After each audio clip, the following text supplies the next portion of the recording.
In the interest of time, we're going to go ahead and Kaylee. I'm going to be Kaylee now. Certainly not as a professional of this. So, Alan, I'm going to keep your introduction really short because we are really pressed with time. It's I hear you. largely my fault, and I apologize that you are the last person to go and the beneficiary of a tight schedule.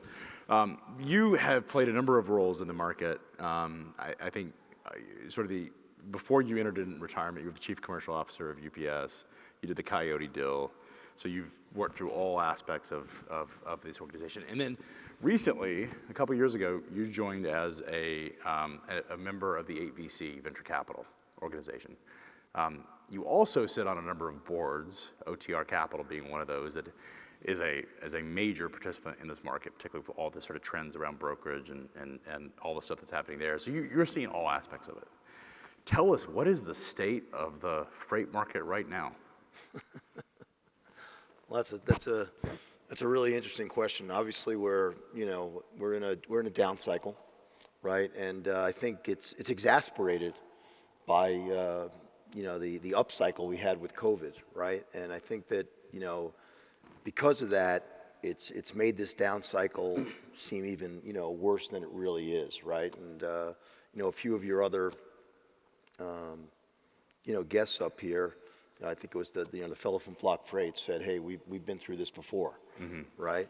But I do think that that for whatever reason, there's a number of reasons during that huge upcycle that there was a tremendous amount of cost and capacity added, and part of it was rightfully so, to take advantage of the opportunity and make sure that you could grab every piece of business that you possibly could, and then the wheels came off the truck, so to speak, right? And everybody found themselves with a huge amount of cost, a huge amount of excess capacity, and everybody's having to make those adjustments, which kind of makes it look even worse than it really is. But I also think that we're in a period of excess capacity across all logistics, which I think is interesting. Parcel being the most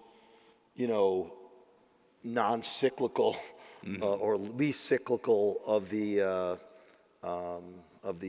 transportation industry feels kind of cyclical right now. Do you right? find it interesting, bizarre, crazy, or how do you find it that FedEx has been encouraging some of its more senior pilots to retire or leave the organization, join American Airlines? And UPS, I believe. Same thing, right? And I was on the board of Cargojet in Canada, who's the largest Canadian air cargo carrier, and they actually carry Amazon, UPS, Purolator, some FedEx, and they're in the same situation. I think two things are happening there. Number one, they're being impacted, by the same phenomena that the rest of the industry is. But there's also, a push back to surface transportation, right? There was this, a number of years ago, there was a big, kind of just-in-time, phenomena that I think, folks have now kind of rationalized and figured out how to, run their businesses more efficiently using surface transportation. The other thing that's happened, the Amazon effect, a lot of, in the parcel industry, a lot of the goods now are being stored very close to the last mile. So, you need less air to, for Amazon, anything they put up in the air, which is a lot, was because the inventory wasn't close. It was a mistake. I say it's a mistake, but it's, they're probably the best at placing inventory in the right place, trying to predict consumer demand. But anything that they flew, they really didn't want to fly, right? And so folks are getting better at that. So I think that the parcel air business is not going to grow as fast as the ground business anymore. And so there's going to be some right sizing that needs to take place there. It is I was looking at the Freight Tech Awards. I don't know if you saw the list of the companies that got our innovation, the top 25 innovation. It's a complete changeover of the guard. A lot of the companies that usually make the list weren't on the list. There was a couple of themes. We had some parcel and some e-commerce that was higher on the list than has typically been. Some new names. It seems like, and one of the really interesting things is, in addition to that, J.B. Hunt came out and talked about intermodal. Their new service offering is, and I had Spencer back here after he presented it, and it's like, this is like back to the basics. Like we are beyond the generation of sort of speculative technology disruption and more back to fundamentals and blocking and tackling in the space. And I think it's been a shift. What does this mean for you? And what are you seeing in terms of the excesses? If we were in the sort of venture capital phase of the freight cycle and the freight tech cycle, we're now over that. Where are we at right now? Yeah, let me get to that, but when you talked about the intermodal, you kind of struck me there a little bit. I think that, the other thing that's happened is there was this tremendous need for speed, right? And, putting stuff on the rail, typically, you could move things by truck faster. Yeah. Right? Rail was cheaper. UPS, used about $1 billion of the rail, right? One of the biggest, trailer on flat car, users. And now, obviously, Amazon kind of caused that with, their, 2-day and then next day and then same day. But when you did the research on that, what you found out was that consumers and, whether you're household consumers or business consumers, they weren't as interested in speed as knowing that when I ordered it, when I'm going to get it, right? And Amazon, kind of used 2-day as a proxy for that. We all know that when you go to Amazon site, it says order this by this time and get it by then, right? And they're then. Or they give you choices, right? Where sometimes it's cheaper, right? So companies that can tell their customers, whether they're business customers or household customers, when they're going to get it right on the site, right, or when they're ordering, is what customers want. And then if they want it faster, there are obviously always other ways to do it. Yeah. And I think that's why rail and, some of these other, quote unquote slower modes are becoming in vogue. Is it a reaction to like inflation? Like the demand, the super hyper cycle demand of, everything's so screwed up during COVID. I need it now. I need instant gratification, but I also need it now because I need it now. And now it's more, hey, we have this massive inflationary environment. Everyone's cost constrained and budget constrained, as we've heard today. Is this a situation where intermodal and other forms, moving stuff from air to truck or air to surface, is popular? Is that we're downgrading the speed of which products are coming, but we're doing that because it's just cheaper to do so? I think that's part of it, but I also do think the tools, the technologies that folks are implementing to better manage their inventories are, putting more of their inventory in the right place at the right time so that they can take advantage of surface transportation, rather than air. So, I think it's a combination of both those things. And let's face it, I think all of us enjoyed the Amazon effect, right, of getting stuff fast. But most of the time, you really didn't need it that fast, right? There were times in COVID, two reasons I wanted it fast. One was because there's nothing to do. Right. Second of all, I had to have certain items because I couldn't go out and get it. I needed it right then. Yeah. But you're right. A lot of times, I ordered some stuff from Garmin, like 2 weeks ago. It's going to show up at my house today. I didn't need it right now. Right. And so you're right. It's like we have the consumer bias to want things immediately is not that pertinent when you look at the reality of our lives, especially when we're not in a COVID climate where we're at home literally with nothing to do. And I think that's a really interesting point that's probably understated in terms of where the market's at. Yep. Yeah, so getting back to your other question about, the top 25 and, look, it's... By the way, Amazon got number one in that most innovative company in our space. And I thought that was really interesting because last year they were number 6, but obviously they're doing right things by our judges, our panel of judges are saying, look, Amazon is a company that's doing the right things. And it's interesting because it's not as if we talk about the de-emphasization of speed. It has not effectively hurt their business model by downgrading the velocity of product. But you also made an interesting point that they put a lot of this freight inside of fulfillment centers that are closer to homes. Right. Yeah. So, I think where freight tech's, going is that, look, we've been in a little bit of a hype cycle, right? And it's not really about disruption, right? It takes a lot to disrupt, right?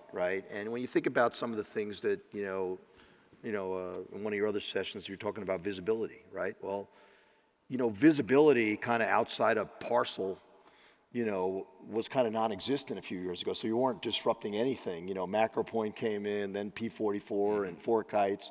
They filled a white space where there was, people were making phone calls. That's what they disrupted, right? Where's my truck, right? And so they were able to fill a white space, not necessarily disrupt, something else, right? And I think that, that's really what's been happening. The digital brokers, maybe they thought they were going to disrupt and just change the whole way truckload, brokerage truckload happened. But in the end, they were going to be another player. At best, another player that may take significant share, but not change things. When I think about disruption, and I've kind of, at UPS, for a big part of my career, my job was, strategy, study the competitors, study the market, where are things going, watch out for, and, not to come back to Amazon because they won #1, but the one big disruption that happened during my career was e-commerce, right? And obviously Amazon was the poster child for that. And that changed a lot of the way that UPS and FedEx, and obviously, more importantly, the retailers got disrupted, right? I think UPS and FedEx also got disrupted because a lot of that parcel volume that they could have claimed, went to Amazon's direct network, right? Right? But they didn't put UPS or FedEx out of business, right? I mean, No, they became a third player. Right. But maybe maybe UPS and FedEx missed an opportunity. Oh, right. By far. I mean, Right. you could say it from the inside, Right. but obviously, watching the FedEx Amazon story play out different than the UPS Amazon Right. story is obviously, as Amazon ascended to become a major participant in the logistics ecosystem, they have taken share, but neither of those three companies, there's at least room for four if you count DHL in the mix, and maybe the Postal Service gets counted in that group. There's enough room for all of these players. Right. It just means that the market's more mature. There's not a room And for... it's changed. It absolutely has. So, Alan, I do have to ask before we sort of wind down the conversation. There's been a lot of disruption, not the kind that we talked about, but some of the disruptors have been disrupted in recent months. We saw Flexport have its personnel changing the guard back to the founder, to Ryan Peterson. Reports that its revenues were down 70%. Convoy, shut down. Now Convoy's tech stack is going to be a part of Flexport. There's been a lot of other conversations of venture capital about all of the sort of funding environment drying up. Companies are down, in some cases, double digits in terms of growth or even in terms of revenue or more. What do you take about the current environment that is going on? So look, I think from the investor standpoint, folks are much more focused on the near term and, taking a much closer look at, if and when these companies, can actually start, making money, right? I mean, I think that... You mean truly making money, that's right. Not unit economic expansion. Right, exactly. And so I think that, there's been a pullback. And let's face it, I mean, look, when you look at Convoy and, even Flexport and, talking to, people in the industry, they've built some really good tech. I mean, it's good stuff. The challenge is one couldn't make the economics work and one's still struggling to make the economics work. But somebody's going to be the beneficiary of all that, right? And it also caused the rest of the industry to begin to look inside their own, house and figure out what they could do better. But from an investment standpoint, it's going to be a challenging environment. And when folks start looking at those startup companies, slides on what they want to do. I mean, when you think about it, probably 95% of the startups the last, few years, if we pulled out their original deck of where they were going to be now, right? You're talking about pro formas? Right. Man, as a founder, I don't want. I've seen some of my early numbers. Right. Let's just be frank. Right. And now that the market's changed, and they're starting to see down rounds, and seeing their money being basically devalued, it's people are going to be a bit more conservative, and really want to see the goods.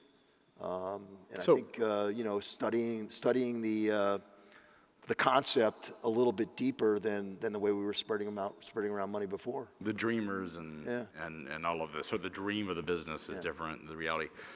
If you have and sort of closing thoughts on this, if you have a founder who has raised money, I should say, a couple years ago, and currently has some capital, but not enough to get to break even, and they have a business model, maybe it's in digital brokerage, or maybe it's just overall, it's a high burn business model. And what message do you have to them? What would you leave them with, both from an operator, an industry expert, and someone who's talked to a lot of these startups? Look, in the end, and I think I heard this before, during some of these sessions, and it resonated with me. This logistics and transportation is an execution business, right? You've got to operate, right? So you need to take a look inside your company and make sure that you've defined what the metrics are, and you're operating and executing to those metrics, so that when you're courting an investor, even if you're not making it exactly how you plan to make it, right, and you're a little bit behind, but you're able to demonstrate with the leading indicators that you're going to achieve those lagging indicators, which are the the metrics that going to make your company successful, and focus on that and demonstrate that, and make sure you have the right talent on board that can help you do that. And when you passed on investments, or you didn't do it, what was typically the trigger? Was it that you didn't have confidence that the management could hit the numbers?